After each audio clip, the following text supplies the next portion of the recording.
In a world where fantasy meets ferocity, the bell rings for a matchup no one ever expected, but everyone secretly wanted.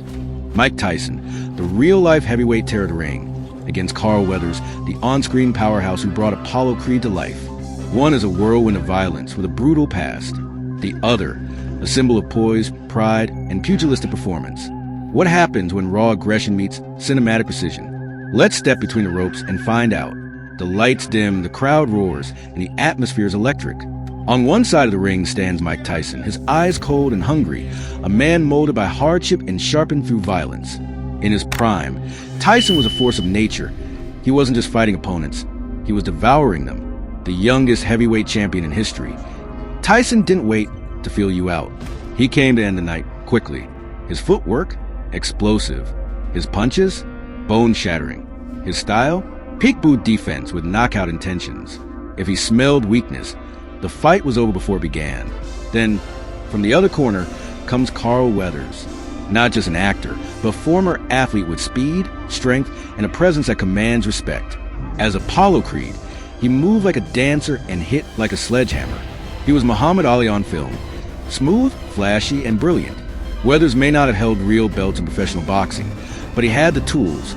Physicality, discipline, and the heart of a champion.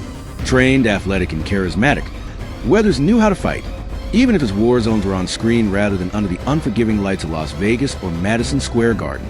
Now, imagine them circling each other. Tyson's fists twitch with anticipation. He knows how to close distance in a blink. Weathers, in Creed fashion, dances lightly, jabbing, testing, flashing that confident grin. He's not just here to survive. He's here to win, or at least go the distance.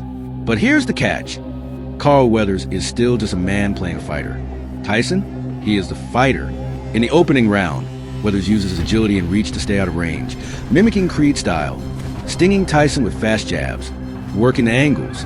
The crowd is stunned. He's holding his own. For a moment, it looks like the actor might outmaneuver the beast. But Tyson doesn't play with his food.